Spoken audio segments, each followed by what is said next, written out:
Mais comment tu as trouvé? Ouh, ça fait longtemps que j'ai pas vu.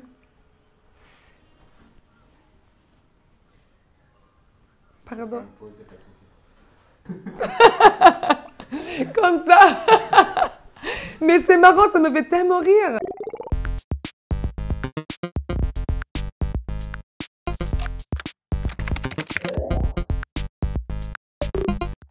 Ah, mais oui, quand je vois cette photo, ça me fait directement penser à mon enfance parce que c'est mon papa qui a joué beaucoup du reggae à la maison.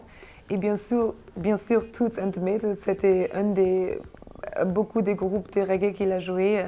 Après, Bob Marley and the Wailers, Peter Tosh, Dennis Brown. Mon frère, son nom de mon frère, en fait, mon frère, il s'appelle Dennis à cause du Dennis Brown.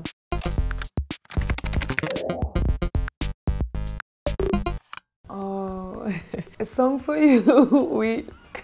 C'est Donny Hathaway et ça, c'est pas juste les plus grandes chansons pour moi, c'est cette voix de Donny Hathaway, elle m'a touchée énormément. C'est comme une rupture dans la musique du soul. Quand lui il était mort, parce que malheureusement il est mort jeune et je crois que c'est un grand, ça manque, il y a quelque chose qui manque, c'est comme Marvin Gaye. Parfois je me demande s'ils étaient encore vivants aujourd'hui, qu'est-ce que c'était le soul aujourd'hui.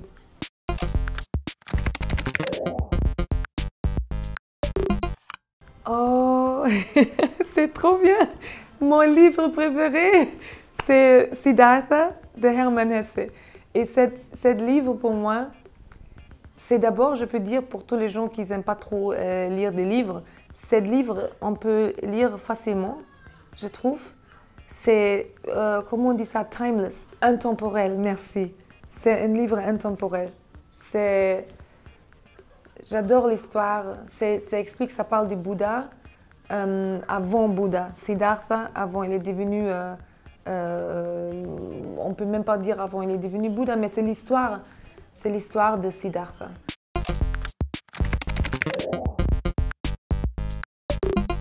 La numérologie, pour moi, c'est... moi, je crois que dans la vie, il y a nous tous, même les gens qui ne croient pas aux numérologies, je suis sûre qu'ils sont des numéros que voit toujours. Il y a toujours un numéro qu'on voit toujours et on se dit, oh, c'est encore ce numéro. Et pour moi, c'était toujours la 14-9.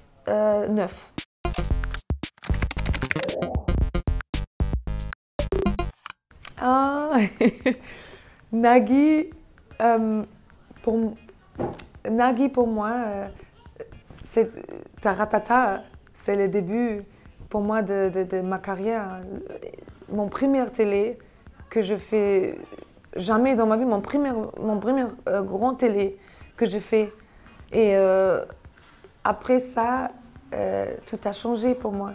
Donc c'est vraiment grâce à Nagui que je peux dire qu'il m'a mis sur il m'a aidé vraiment de me mettre bien sur mon chemin.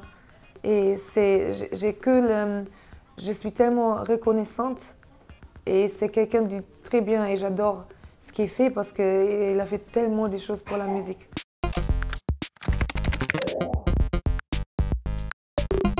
Oui, c'est l'orphelinat où moi j'étais. Oh, Bethanien Kinderdorf. Mais comment tu as trouvé? J'ai pensé à plein de choses, mais ça me touche maintenant parce que ça fait longtemps que je n'ai pas vu.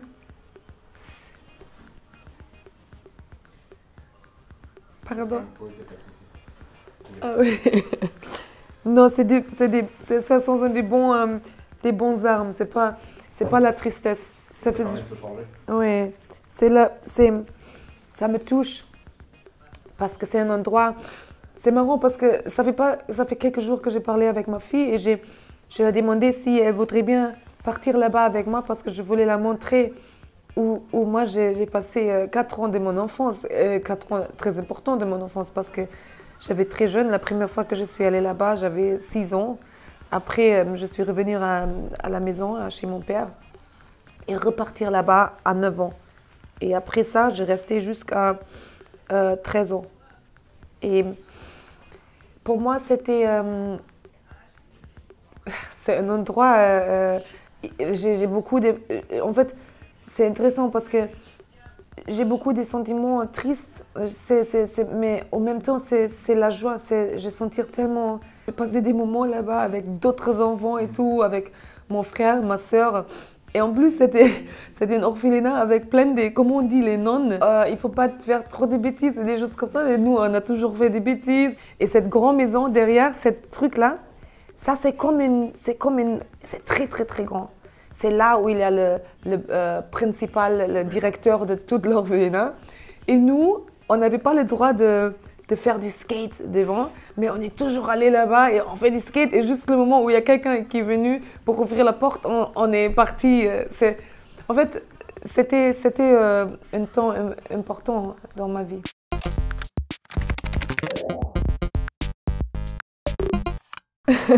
Oui, ça, par contre, ça me fait rire. Ah là là, la langue des voleurs. Ma fille, elle sait parler la langue des voleurs parfaitement aujourd'hui. En fait, c'est une langue que j'ai appris dans l'orphelinat. C'est ma meilleure copine. Parce que le problème, c'était qu'il y avait plein des éducateurs qui... il y avait plein des rôles, les lois, je peux dire, qu'il faut suivre. Et quand on a eu, comment je dis ça, les dîners, les jours où j'ai fui de l'orphelinat, j'avais besoin d'expliquer à ma sœur et ma meilleure copine et sa sœur qu'est-ce que je vais faire, que je vais partir. Je dis, je vais quitter ce soir, je vais courir, je vais partir. Et moi, j'ai jamais fui de là-bas, mais ma sœur, elle avait l'habitude, tous les week-ends, elle est partie parce qu'elle avait envie de voir notre papa. Et donc, elle savait bien, elle connaissait bien quel bus il faut prendre et tout. Moi, par contre, je ne savais pas du tout. J'avais aucune idée. Et donc, j'ai parlé dans cette langue secrète avec ma sœur. Et je peux faire dans toutes les langues aujourd'hui. Par exemple, en français, si je veux dire bonjour, je m'appelle Ayo, je vais dire bonjour le vous, je le veux le vous. C'est ça. Et elle pourrait comprendre tous. Et c'est comme ça que j'ai organisé mon partir de l'orphelinat.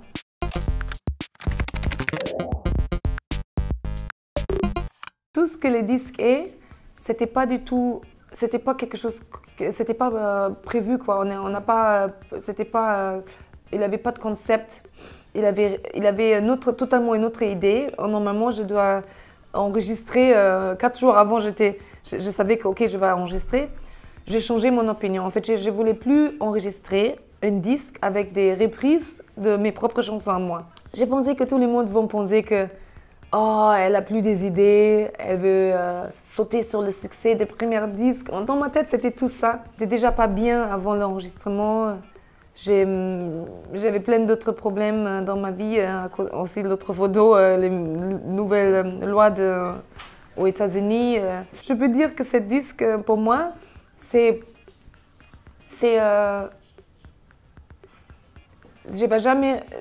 jamais senti quelque chose comme ça. Moi, ce que j'ai aimé avec l'album, et je crois que la pochette le montre bien, c'est le côté noir avec cette lumière. Il y a ça dans l'album beaucoup.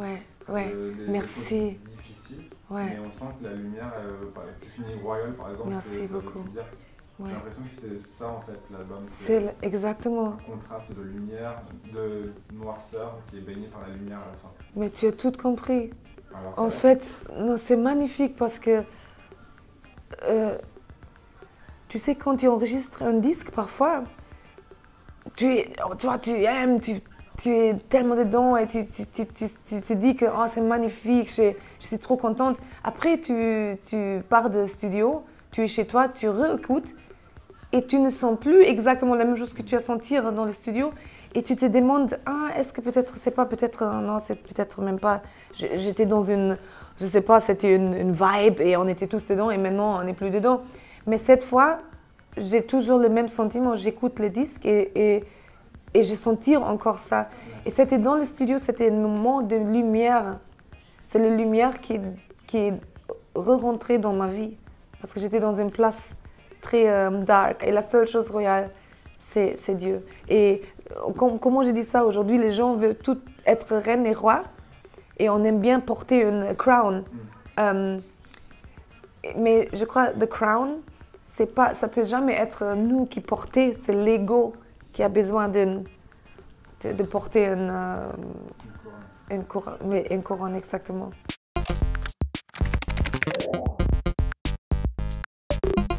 C'est incroyable! Mais moi non plus, j'ai jamais remarqué! C'est le professeur. On a tous notre profil, hein. Mais c'est pas... Chacun son Non, profil, hein. Lisa, je voulais dire, peut-être c'est mon côté chocolat, quoi. C'est... pourquoi je suis comme ça? Normalement, il faut que je me mette comme ça. Comme ça. Mais c'est marrant, ça me fait tellement rire. Donc, je promis que le prochain disque, ça se va être comme ça ou comme ça. Mais c'est un truc de ouf.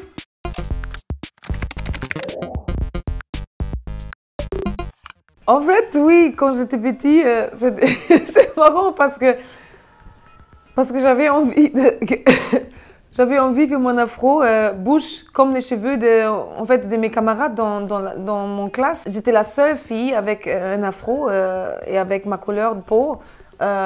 Et quand on a fait des trips, on est parti pendant 3 jours ou 4 jours. On a resté dans un endroit qui s'appelle Sylt. C'est comme une petite île au nord de l'Allemagne. Et c'était en automne et il y avait du vin et tout. Et toutes les filles dans ma classe, c'était les cheveux longs et raides. Et parfois, même si c'était pas long, court et raide, mais ça bougeait. Quand il y avait du vent, c'est les cheveux qui sont bougés avec le vent et tout. Et moi, j'avais mon afro, ça n'a pas bougé. Si ça bougeait un tout petit peu, c'était déformé. You have to pick the afro and all this, you know. J'aimais pas. Quand j'étais un enfant, j'aimais pas du tout.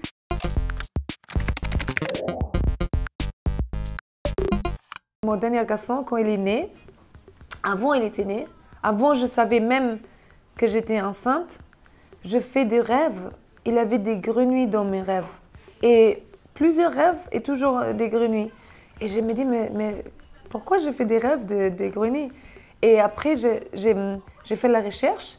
Et en fait, les natives, comment je dis ça, les natifs indiens, eux expliquent les rêves. Et là, je trouvais que quand on fait des rêves de grenouilles, ça veut dire qu'il y a une nouvelle vie qui est en train de...